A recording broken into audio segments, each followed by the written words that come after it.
আসসালামু আলাইকুম প্রিয় দর্শক বন্ধুরা, দূরের এবং কাছে দেশ বা দেশের বাইরে যে যেখান থেকে আমার এই ভিডিওটি দেখছেন, আশা করছি আপনারা সকলেই অনেক অনেক ভালো আছেন। আজকে আপনাদের সাথে শেয়ার করব একটি রাইসের রেসিপি। 5 তারকা হোটেলে কিংবা রেস্টুরেন্টে চিকেন ভেজিটেবল ফ্রাইড রাইস নামে পরিচিত। চলুন দেখে নিই আজকের রেসিপিটি তৈরি করতে আমাদের প্রথমে লাগবে লেমন গ্রাস। আমি আমার ছাদ বাগান থেকে লেমন গ্রাসগুলো ফ্রেশ তুলে এনেছি। আমি লেমন গ্রাস টুকরো করে দিব না, এভাবে ধুয়ে পরিষ্কার করে গিট দিয়ে দিব এবং গোড়াটা থেতো করে দিব, যার কারণে সব নির্যাসগুলো বের হয়ে যাবে। এই রাইসটা রান্না করার জন্য আমাদের মুরগির বুকের মাংসের 1 পিস লাগবে। এটা আমি ছোট ছোট কিউব করে কেটে নিব। ইন্ডাকশনে একটি প্যান বসিয়ে দিলাম। রাইসটা রান্না করতে আর যা যা লাগবে আমি সব রান্না করতে করতে দেখাবো, না হলে ভিডিওটা অনেক বড় হয়ে যাবে। এবার আমি সয়াবিন তেল দিয়ে দিচ্ছি। তোমরা চাইলে বাটার দিয়ে রান্না করতে পারো একদম প্রফেশনালভাবে, কিংবা বাটার এবং সয়াবিন তেল একসাথে মিক্সড করেও রান্না করতে পারো। প্রথমে আসলে রসুন কুচি দেওয়া উচিত, তারপরও আমি পেঁয়াজ কুচিটা দিয়ে দিলাম। পেঁয়াজটা হালকা ভেজে নিব, তারপর পেঁয়াজটাকে সাইড করে নিয়ে এবার আমি রসুন কুচি দিয়ে দিব। বাটারের সাথে যখন রসুনটা ভাজা হয় তখন এর ফ্লেভারটা কিন্তু খুবই সুন্দর হয়। আমার কাছে বাটারটা শেষ হয়ে গেছে, যার কারণে আমি দিতে পারিনি। তোমরা কিন্তু চাইলে দিতে পারো। রসুনটা আমি হালকা ভেজে নিয়েছি। এবার বাকি সবজিগুলো দিয়ে দিব যা যা লাগবে আমাদের। এখানে 2টি কাঁচামরিচ ফালি করে নিয়েছি। আমি এখানে বরবটি, হলুদ ক্যাপসিকাম, সবুজ ক্যাপসিকাম, লাল ক্যাপসিকাম এবং গাজর মিহি কিমা কুচি করে নিয়েছি, আর সবকিছু আধা কাপ পরিমাণ নিয়েছি। এবার গাজর এবং বরবটি আগে দিয়ে দিব, যেহেতু এগুলো একটু শক্ত হয় ক্যাপসিকামের চেয়ে। কাঁচামরিচ ফালিগুলো দিয়ে দিয়েছি। তোমরা যারা ঝাল পছন্দ করো তারা কিন্তু মরিচের পরিমাণটা বাড়িয়ে দিতে পারো। হালকা ভেজে সবজিগুলো এবার লবণ দিয়ে দিব আধা চা চামচের মতো। আমার কাছে মনে হচ্ছে লবণটা একটু কম হয়ে গেছে, আরো একটু লবণ দিয়ে দিব। কিমা করে কেটে রাখা হলুদ, সবুজ এবং লাল ক্যাপসিকামগুলো এবার দিয়ে দিব। আমার রেসিপিটা ফলো করে তোমরা যদি বাসায় বানাও তাহলে কিন্তু রেস্টুরেন্টে যেয়ে বেশি টাকা খরচ করে এই রাইসের স্বাদ গ্রহণ করতে হবে না। ঘরে বসে তোমরা সুন্দরভাবে রেস্টুরেন্ট স্টাইলে রান্না করে বাসায় পরিবেশন করতে পারো স্বাস্থ্যকর উপায়ে। ক্যাপসিকামগুলো গাজর এবং বরবটির সাথে আমি একটু ভেজে নিয়েছি। সবজিগুলো আমি তুলে নিচ্ছি। আমি যেভাবে তুলছি তোমরা তুলে নিতে পারো। তোমরা চাইলে সবজির আগে রসুন কুচি দিয়ে মাংসটা ভেজে নিয়ে তারপর সবজি দিতে পারো। আমার কাছে ক্যাপসিকামের একটা আলাদা গন্ধ আসে, যার কারণে আমি আগে ভেজে তুলে নিয়েছি। তো তোমাদের কাছে যেটা সুবিধা হয় তোমরা সেটা করবা। মাংসটা কিভাবে ভাজতে হবে আমি দেখিয়ে দিচ্ছি তোমাদেরকে পরবর্তীতে। এবার আমি এই তেলের মধ্যে 1 চা চামচের মতো তেল দিয়ে দিব এবং এখানে 500 গ্রাম পোলার চাল আমি ধুয়ে পরিষ্কার করে নিয়েছি, তা দিয়ে দিব। গরম তেলে আমি ভেজে নিব। পোলার চালটা যত ভালো ভাজবে রাইসটা তত ঝরঝরে হবে। পোলাও রান্না করলেও তা ঝরঝরে হবে। তোমরা চাইলে কিন্তু সয়াবিন তেলের সাথে বাটারের পরিবর্তে তোমরা ঘি থাকলে দেশি ঘিও দিতে পারো, তাতেও কিন্তু ফ্লেভারটা অনেক সুন্দর আসবে। পোলার চালটা ভাজা হয়ে গেছে, এখন আমি পানি দিয়ে দিচ্ছি। আমি এখানে 3.5 গ্লাস পানি দিয়েছি এই গ্লাসের। যেহেতু আমাদের পোলার চালটা নতুন চালে পানি কম লাগে। তোমরা যদি পুরানো পোলার চাল রান্না করো সেই ক্ষেত্রে আধা কেজি চালের জন্য 1 কেজি পানি দিতে হবে। এবার আমি লবণ দিয়ে দিচ্ছি 1.5 চা চামচের মতো। যেহেতু আমাদের সবজির মধ্যে মাংসের মধ্যে লবণ যাবে এবং সয়া সস যাবে, তাই আমি লবণের পরিমাণটা কম দিচ্ছি। এমনি তোমরা পোলাও রান্না করলে 2 চা চামচ লবণ ব্যবহার করবে আধা কেজি পোলার চাল রান্না করার জন্য। এবং লেমন গ্রাসটা যেটা আমি গিট দিয়ে রেখেছিলাম তা দিয়ে দিলাম। এবার ঢাকনা দিয়ে ঢেকে দিয়েছি চালটা সিদ্ধ হওয়া পর্যন্ত। এভাবে ঢাকনা দিয়ে ঢেকে আমরা রান্না করব। লেমন গ্রাসের এত সুন্দর একটা ফ্লেভার বের হয়েছে, যদিও তোমরা পাচ্ছ না। খুবই সুন্দর একটা ঘ্রাণ বের হয়েছে। চালটা একটু নেড়ে চেড়ে দেখে নিব আমাদের চালটা যেন ওভার কুক না হয়ে যায়, বারবার দেখতে হবে একটু। আমার চ্যানেলে আমি যে রান্নাগুলো তোমাদের সামনে উপস্থাপন করি, যে কখনো রান্না করেনি সেও আমার রেসিপিগুলো দেখলে খুব সহজে রান্নাটা করে নিতে পারবে ভিডিও দেখে। যারা নতুন গৃহিণী আছো তারা কিন্তু আমার ভিডিওগুলো দেখে, কিংবা এই রেসিপিটা যারা জানো না তারাও কিন্তু দেখে বাসায় তৈরি করে সবাইকে তাক লাগিয়ে দিতে পারো এবং পরিবারের সবার কাছ থেকে প্রশংসা কুড়াতে পারেন আপনার জন্য। আমরা নারীরা পরিবারের সবার কাছ থেকে যদি প্রশংসা পেয়ে থাকি তাহলে আরো ভালো কিছু করার জন্য আগ্রহ জাগে। এখন আমি লেমন গ্রাসগুলো তুলে নিব।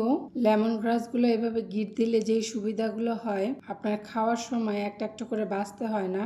রেস্টুরেন্টে 2 ইঞ্চি পরিমাণ করে টুকরো করে কেটে লেমন গ্রাসগুলো দেওয়া হয়। এতে করে একটি একটি করে লেমন গ্রাসের টুকরো বেছে খেতে বিরক্ত লাগে আমার কাছে। পোলার চালটা আমি 90% পর্যন্ত কুক করে নিয়েছি, এবার তুলে নিব। এবার আরেকটি প্যান বসিয়ে দিলাম ইন্ডাকশনে, তাতে সয়াবিন তেল দিয়ে দিচ্ছি। তোমরা চাইলে এই মুহূর্তে বাটার দিতে পারো। কিছুটা রসুন কুচি দিয়ে দিচ্ছি।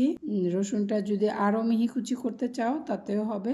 এবার কিউব করে কেটে রাখা মুরগির মাংস দিয়ে দিচ্ছি। মুরগির মাংসটা হালকা ভেজে নিব।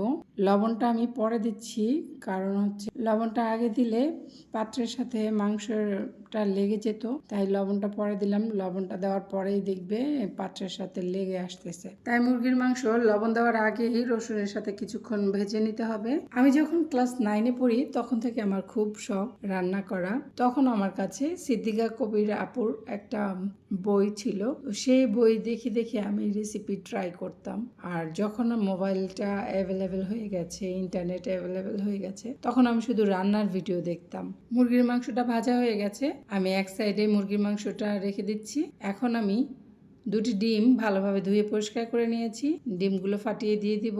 যেহেতু এটি চিকেন ভেজিটেবল ফ্রাইড রাইস, তাই এখানে ডিমও ব্যবহার করতে হবে। ডিম ভাঙার সময় সাবধানতার সাথে ভাঙবেন, যাতে করে ডিমের খোসা না পড়ে, সেদিকে খেয়াল রাখবেন। সামান্য পরিমাণ লবণ দিয়ে দিলাম। রান্নার প্রতি আগ্রহ থাকার কারণে আমি বিভিন্ন প্রকার রান্না দেখতাম, বিভিন্ন দেশের রান্না দেখতাম। তো সেখানে আমার পছন্দের তালিকায় ছিল পাকিস্তানের রান্নার রেসিপি, তারপর চাইনিজ, জাপানিজ, আমেরিকান, যারা হার্বস নিয়ে কাজ করে, যেমন লেমন গ্রাস, রোজমেরি, পুদিনা পাতা, তুলসী পাতা, কারি পাতা, কস্তুরি মেথি। কস্তুরি মেথি হচ্ছে মেথি গাছের ডাল পাতা। তো সেটা শুকিয়ে হাতের সাহায্যে ক্রাশ করা হয়, সেটা একদম মিহিন করা হয় না, ওইটা হচ্ছে কস্তুরি মেথি।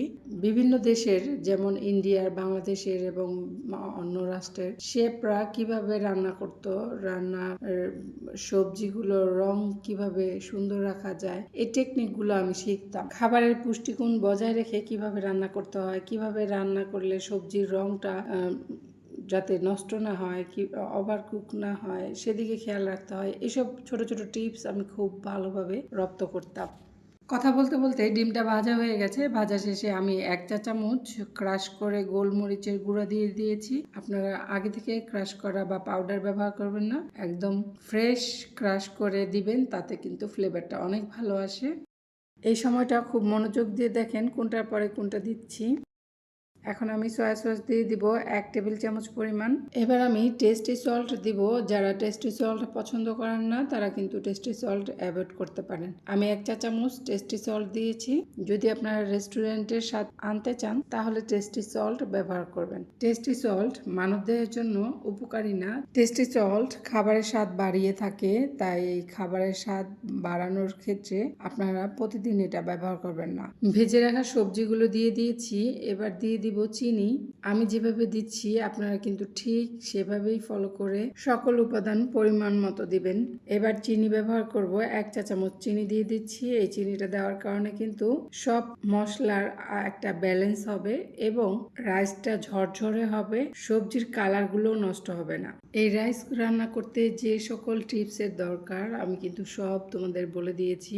আশা করছি তোমরা যারা ফুল ভিডিও দেখেছো তাদের অনেক কাজে আসবে, আর যারা স্কিপ করেছো তাদের মতো দুর্ভাগা আর কে হতে পারে বলো। তোমরা একটা জিনিস রান্না করবে কিন্তু সেখানে ধৈর্য হারাবে, তাহলে কি হবে? যে কোনো কাজে ধৈর্য প্রয়োজন, রান্নার কাজেও তার ব্যতিক্রম নয়। তো রান্না করতে গেলে কি কি উপাদান লাগবে, কিভাবে রান্না করতে হবে, কোন পদ্ধতিতে রান্না করলে ভালো হবে, এর জন্য পুরো ভিডিওটা ফুল ওয়াচ করতে হবে।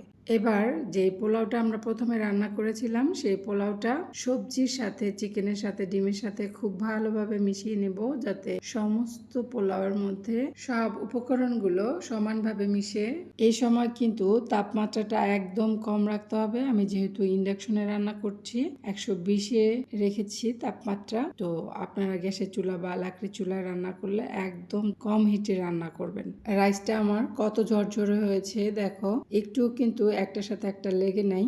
আর শক্তও রাখা যাবে না, নরমও করা যাবে না, একদম পারফেক্ট করতে হবে। রাইসটা আমাদের তৈরি হয়ে গেছে। এখন একটি সার্ভিং ডিশের মধ্যে আমি বেড়ে নিব রাইসটি।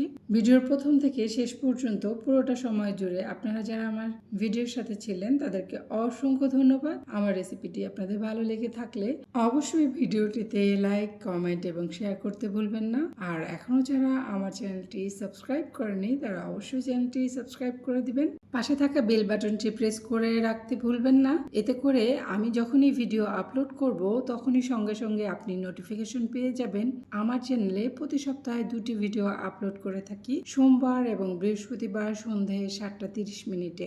আপনাদের কোনো প্রশ্ন কিংবা পরামর্শ থাকলে কমেন্ট বক্সে জানাতে পারেন। আমি প্রত্যেকটি কমেন্টের রিপ্লাই দিব ইনশাআল্লাহ। আজকের মতো এখানেই বিদায় নিচ্ছি। সবাই ভালো থাকবেন, সুস্থ থাকবেন। আল্লাহ হাফেজ।